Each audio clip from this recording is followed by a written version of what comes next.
कल मेरी बीवी पूछती है मुझसे कि ए जी, एक बात बताइए, ये कौन सा नियम है कि आपको हमेशा रोटी मैं ही पका कर दूं? तो मैंने भी जवाब में बोल डाला, अरे कैदी को खाना तो सरकार ही खिलाएगी।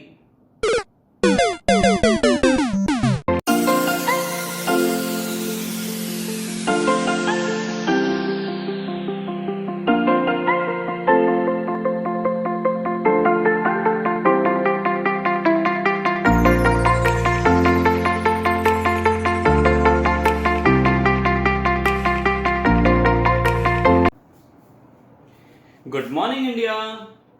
केम छो बच्चों, मजामा।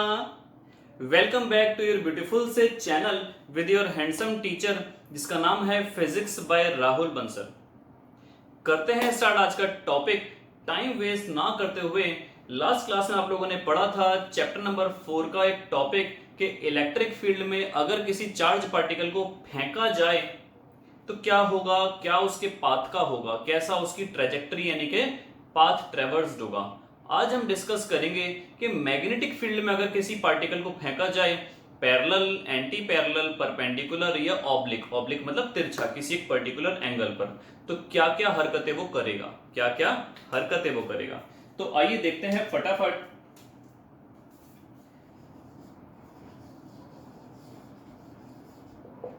मैग्नेटिक फील्ड के अंदर हम तो हिंदी में लिख बैठे। टॉपिक है आपके पास मोशन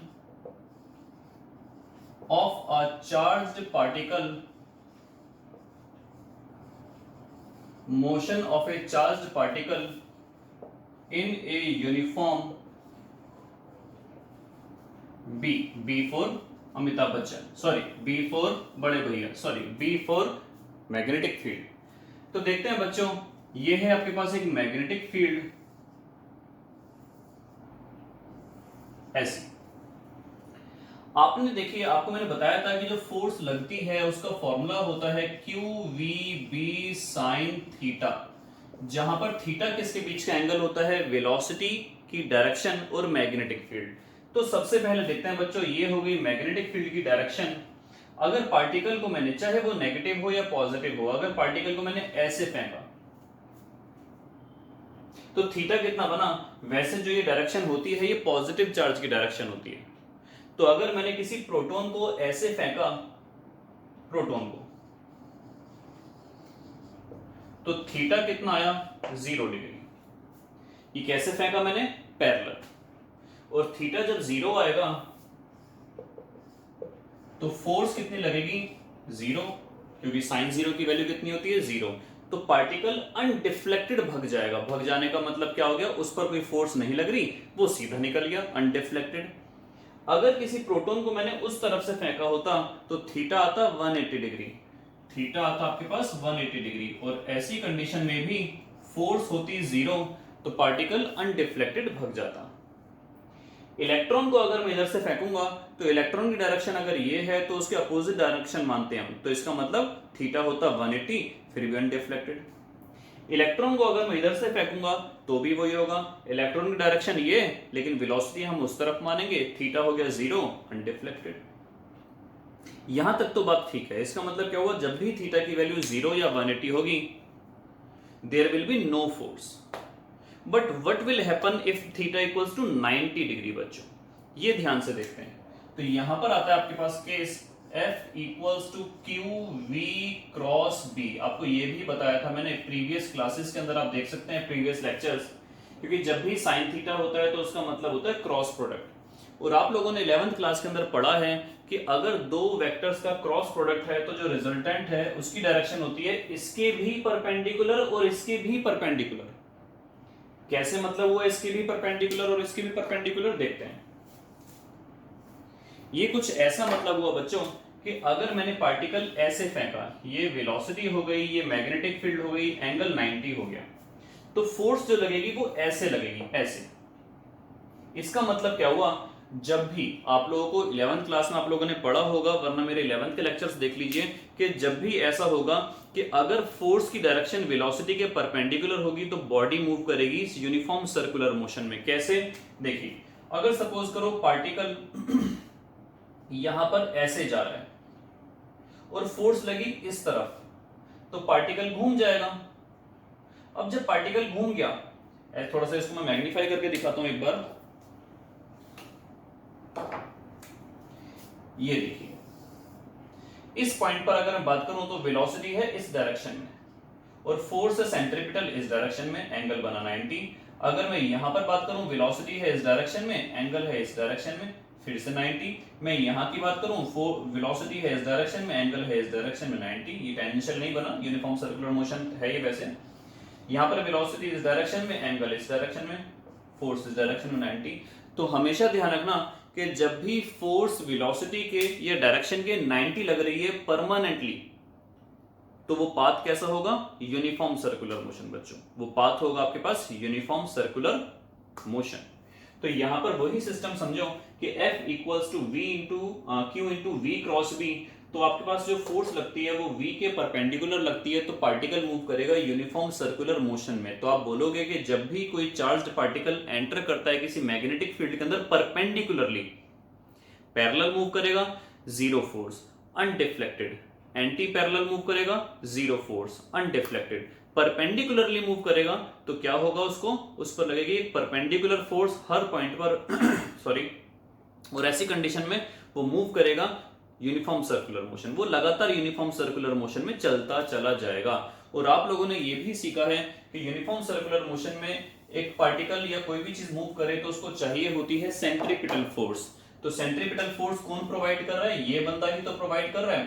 थीटा की वैल्यू अगर 90 बोल दूं मैं यहां पर, तो क्योंकि 90 है भी, तो आपके पास QVB बची मैग्नेटिक फोर्स, और सेंट्रीपिटल फोर्स का आप लोगों ने फॉर्मूला पढ़ा हुआ होगा mv²/r।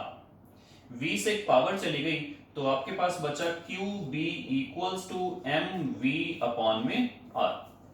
और आपको यह भी पता होना चाहिए v/r जो होता है QB/m, v/r जो होता है ये ओमेगा होता है। इसका मतलब होता है एंगुलर वेलोसिटी। क्या मतलब होता है बच्चों इसका? Angular velocity. जोर से बोल के बताओ एक बार, एंगुलर वेलोसिटी।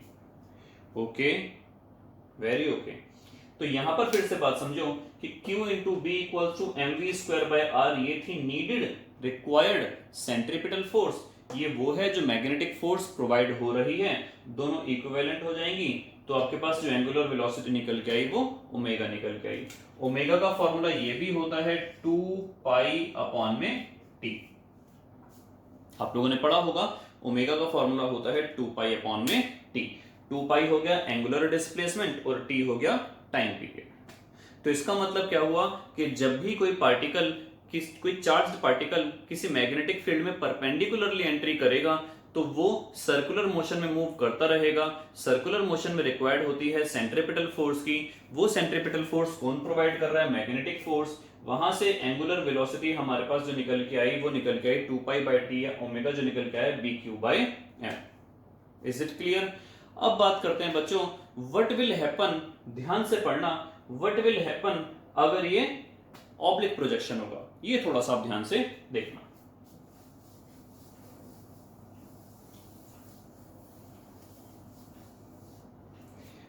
ऑब्लिक प्रोजेक्शन, अगर मैंने पार्टिकल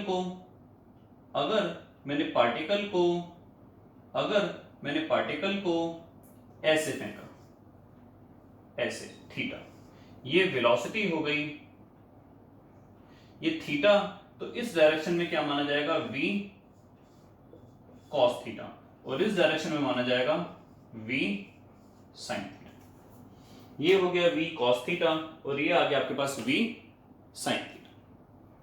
अब बात करते हैं v cos theta v sin theta की। बच्चों जो v cos थीटा है वो है along the direction of magnetic field. तो क्या इस वाले कंपोनेंट पर मैग्नेटिक फील्ड कोई फोर्स लगाएगी? Definitely not. आप लोगों ने पढ़ा है, अभी आपको मैंने बताया कि जो along the direction of magnetic field होती है, parallel to the direction of magnetic field होती है, उस पर कोई फोर्स नहीं लगती, उस पर कोई फोर्स नहीं लगती। तो इसकी वजह से कोई फोर्स नहीं लगेगी, लेकिन पार्टिकल डेफिनेटली आगे तो सरकेगा ना, सरकेगा। और इसकी वजह से क्या होगा? सर्कुलर मोशन होगा। सर्कुलर मोशन और लीनियर मोशन दोनों साथ साथ हो रहे हैं, तो क्या ये कुछ इस टाइप का मोशन नहीं हो जाएगा? देखिए सर्कुलर भी होना चाह रहा है और आगे भी सरकना चाह रहा है, तो सर्कुलर हुआ लेकिन आगे सरक गया, सर्कुलर हुआ लेकिन आगे सरक गया, सर्कुलर हुआ लेकिन आगे सरक गया, सर्कुलर हुआ आगे सरक गया, सर्कुलर हुआ आगे सरक गया। पूरी वीडियो इसमें निकाल दोगे? तो इसका मतलब हुआ ये आपके पास बच्चों माना जाएगा हेलिकल पाथ। क्या माना जाएगा? Helical path. इसको बोलते हैं हम helical, just like solenoid.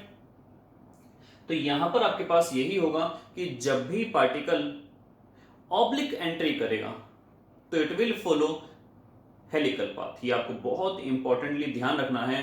Perpendicular में कैसा पाथ होगा बच्चों? परपेंडिकुलर में होगा आपका सर्कुलर मोशन, पैरेलल में होगा अनडिफ्लेक्टेड और ऑब्लिक में होगा आपका हेलिकल पाथ। कुछ बात समझ में आई? तो ये थी आपके पास हेलिकल पाथ वाली स्टोरी। अब जब ये हेलिकल पाथ में ट्रेवल कर रहा है, जब ये हेलिकल पाथ में ट्रेवल कर रहा है तो ये आगे जो सरक रहा है ये कॉस की वजह से सरक रहा है या साइन की वजह से? बच्चों आगे सरक रहा है कॉस की वजह से और सर्कुलर मोशन हो रहा है साइन की वजह से। तो यही वाले जो आपके फॉर्मूले थे उनमें देखो कितना कितना चेंजेस आ जाएंगे। जो आपका फोर्स लग रही है वो है Q V B sine theta. जो सर्कुलर मोशन है वो साइन थीटा की वजह से है और नेसेसरी सेंट्रीपिटल फोर्स हो गई mv square by R. Necessary centripetal force हो गई आपके पास mv square by R. Basically यहां पर mv स्क्वायर ना आकर mv साइन थीटा का होल स्क्वायर आएगा, तो जिससे हमारे पास बचेगा क्या कि mv साइन थीटा अपॉन में r equals to Q B. आप चाहे तो इस v साइन थीटा को ऐसे भी बोल सकते हो v परपेंडिकुलर, जिससे कि आपको याद रहे ये परपेंडिकुलर कंपोनेंट है क्यू बी और v बाई आर है ओमेगा, तो ओमेगा कितना आ गया b क्यू बाई एम। वही तो चीज निकल के आई है, सेम निकल के आने वाली है। यहां पर तो आपको कुछ खास पढ़ने की रिक्वायरमेंट नहीं है, लेकिन एक वर्ड होता है जिसको हम बोलते हैं पिच। क्रिकेट वाले बच्चे कुछ गलत ना समझ लें, पिच का मतलब बेसिकली होता है यहाँ पर कि कितना हॉरिजॉन्टल डिस्टेंस कवर कर रही है वो एक बार में, यानी कि यहां से लेकर यहां तक का डिस्टेंस कहलाएगा आपके पास पिच। पिच मैं लिख देता हूं इसकी definition. It is defined as the horizontal distance covered by the charged particle in time period of equal to 1 revolution। यानी कि एक रेवोल्यूशन का जो पूरा टाइम पीरियड है उसमें उसने जो पूरा का पूरा डिस्टेंस कवर करा उसको हम बोलेंगे पिच। तो अगर बात करूं मैं पिच की, पिच एक टाइप का डिस्टेंस है, पिच एक टाइप का डिस्टेंस है और डिस्टेंस बराबर होता है स्पीड इनटू टाइम। स्पीड आपके पास क्या आई? लीनियर स्पीड, ये वाली आपके पास आई v cos थीटा बच्चों, v cos थीटा। और टाइम, टाइम हम लेंगे ये वाला एक टाइम पीरियड, तो 2 pi by T B Q by M है। यहां से अगर मैं रीअरेंज करूं तो टी आपके पास कितना आ गया? देखिए 2 पाई एम अपॉन में बी क्यू, ये आपके पास निकल के आया बच्चों प्रॉपरली पिच। और इसकी यूनिट क्या होगी? वही वाली एसआई मीटर। तो आज हमने क्या पढ़ा? हमने आज पढ़ा motion of a charged particle in a magnetic field. जब हम उसको फेंकेंगे तो क्या क्या हरकतें वो करेगा, पैरेलल या एंटी पैरेलल होगा, अनडिफ्लेक्टेड सॉरी परपेंडिकुलर होगा तो सर्कुलर मोशन, एंगुलर होगा तो हेलिकल। हेलिकल के अंदर एक वर्ड हमने सीखा पिच, और पिच का फॉर्मूला निकल के आया v cos थीटा। cos यहां पर क्यों लिया? क्योंकि जो हॉरिजॉन्टल डिस्टेंस कवर करेगा वो हॉरिजॉन्टल स्पीड की वजह से कवर करेगा। टाइम पीरियड आपने यहां से निकाल लिया। तो ये था आज का टॉपिक। नेक्स्ट क्लास में स्टार्ट करेंगे कुछ नेक्स्ट टॉपिक के साथ, न्यू टॉपिक्स के साथ। टिल देन गुड बाय, स्वस्थ रहिए, मस्त रहिए।